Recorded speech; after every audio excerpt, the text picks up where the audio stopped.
महाराष्ट्र की तर्ज पर अब आगरा में भी गणेश चतुर्थी की धूम देखी जा रही है।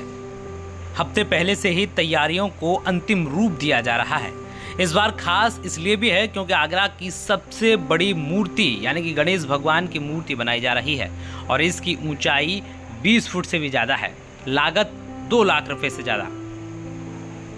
आगरा के सदर बाजार नौलखा में इस मूर्ति को लोकेश थोराब के द्वारा बनाया जा रहा है।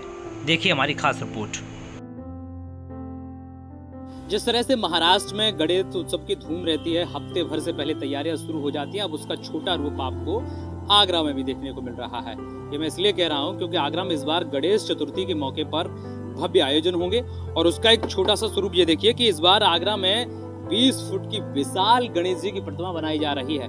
काम चल रहा है और इस पूरी प्रतिमा को सजाने के लिए, खासतौर पर मूर्ति को बनाने के लिए महाराष्ट्र से कारीगर यहाँ पर आगरा आप पहुंचे हैं और विशेष तौर पर से जो मूर्तिकार जो लोकेश हैं वो इसे डिजाइन कर रहे हैं। लोकेश भाई, कहाँ से शुरुआत होगी इस बार, क्योंकि आगरा में इतनी बड़ी प्रतिमा का कॉन्सेप्ट मुझे नहीं लगता कि अभी तक किसी ने शुरुआत की होगी। ये नौलखा सदर बाजार की प्रतिमा है। इसे हमें जून में ऑर्डर मिला था। हमें करीब पहले 25 दिन इस पर वर्क हुआ, फिर अभी 4 दिनों से वर्क हो रहा है। आज रात तक ये पूरी तरह से रेडी हो जाएगी और ये आगरा की सबसे बड़ी प्रतिमा है। इसकी हाइट 20 फीट्स है और इसका वजन होगा लगभग 4 कुंटल और हो सकता है कि ये उत्तर प्रदेश की भी सबसे सुंदर और सबसे बड़ी मूर्ति है गणेश जी की। तो कह सकते हैं सुंदर और बड़ी मूर्ति की बात करी, लेकिन जिस तरह से इतनी विशाल मूर्ति जो है उसको बनाने का जो प्रोसेस है वो एक बार साझा करिए और कितना समय लगा इसमें, कितनी मुश्किलात सामने आती हैं। प्रोसेस तो ये है कि सबसे पहले हम लोगों को लकड़ियों की व्यवस्था करनी पड़ती है। लकड़ियाँ खरीद के लाओ, बल्ली लाओ, घास, मिट्टी, फिर 2 तरह की क्ले आती है गुजरात से, इको फ्रेंडली कलर बॉम्बे से आते हैं। और अभी वेदर बहुत ज़्यादा डिस्टर्ब कर रहा है। अभी 2 दिन पहले ही इतनी बारिश हुई हवा के साथ कि यदि इसे कवर नहीं करते हम 5 मिनट लेट होते तो हो सकता था यहीं पे विसर्जन हो जाता है इनका। तो बहुत सारी कंडीशंस आती है। तो सिचुएशन कहीं ना कहीं कभी ना कभी वातावरण की तरफ से भी अनुकूल नहीं रहती है। एक और सबसे बड़ा सवाल है, इतनी बड़ी मूर्ति है, कीमत और कॉस्ट इसकी क्या रहती है? और ये भी आपने बताया कि इको फ्रेंडली है, एनवायरनमेंट पे से कोई नुकसान नहीं है।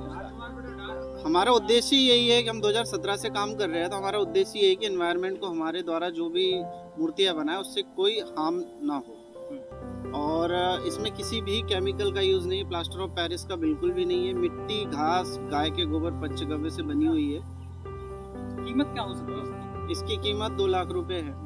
और सामने जो रिद्धि सिद्धि बैठी है इसमें हम लोगों ने आम के बीज डाले ताकि विसर्जन हो तो कहीं ना कहीं एक प्लांट ग्रो हो सके, क्योंकि हमें नेचर का ध्यान रखना है चाहे कोई भी फेस्टिवल मनाए। अच्छा, इस मूर्ति को स्वरूप अंतिम टच, फाइनल टच देने के लिए एक बड़ी मशक्कत तो करनी पड़ती है। कारीगर का बड़ा वो रहता है। कारीगर कहाँ से आते हैं और कितने महीने पहले या कितने दिन पहले इसकी शुरुआत होती जाती है? ऑर्डर पे बनाते हैं आप कैसे?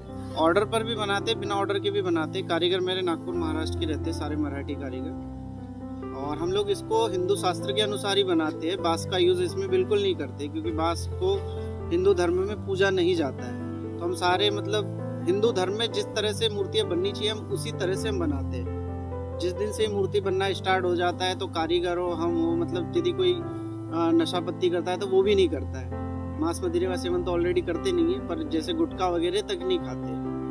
तो अपने आप में कह सकते हैं कि एक बड़ी मान्यता जो इस मूर्ति को अंतिम जो फाइनल टच दे रहे हैं, अंतिम स्वरूप दे रहे हैं, वो भी पूरा रीति रिवाज और हिंदू मान्यता का ध्यान रखते हैं। और इस दौरान वो ना ही शराब का सेवन करते हैं और ना ही गुटखे का सेवन करते हैं। राहुल ऊपर काम कर रहे हैं। अरे आप महाराष्ट्र हैं बेसिकली जी। क्या रहता है पूरा, किस तरह से आप कब से काम कर रहे हैं इस पे से, मूर्ति कब से बना रहे हैं? और इस बार आगरा की सबसे खास और बड़ी मूर्ति बनाई जा रही है, तो आप किस तरह से देखते हैं? जी सर, हम नागपुर के रहने वाले हैं, महाराष्ट्र से। और ये मूर्ति को बनाने में हमें कम से कम 3 महीने लग गए, जिसमें जून में कुछ दिनों काम चला, 15 से 20 दिन। और अभी कलर की प्रोसेस चल रही है जो आज कंप्लीट हो जाएगी। कलर की प्रोसेस? जी जी जी। तो कह सकते हैं आपको कि इस बार आगरा के सदर बाजार नौलखा में आपको गणेश उत्सव के तौर पर आपको एक बड़ी प्रतिमा आपको यहाँ देखने को मिलेगी। बहुत सारे इसमें एलिमेंट शामिल किए गए हैं और सबसे खास बात यह है कि ये पूरी तरह से एनवायरनमेंट को, वातावरण को हानिकारक, मतलब वातावरण के लिए हानिकारक नहीं है, पूरी तरह से इको फ्रेंडली। और सबसे बड़ी खास बात इसमें ये भी है, इसमें आम के, नीम के ऐसे तमाम बीज डाले गए हैं पेड़ों के, जो जब इसका विसर्जन किया जाएगा तो उनमें से पेड़ उग सके। तो एक अच्छा कॉन्सेप्ट है और इस बार आगरा में आपको गणेश उत्सव का खूब अच्छी तरीके से जो समारोह है आपको 2 साल के बाद देखने को मिलेगा। मैं हरिकांत शर्मा, न्यूज़ 18 आगरा।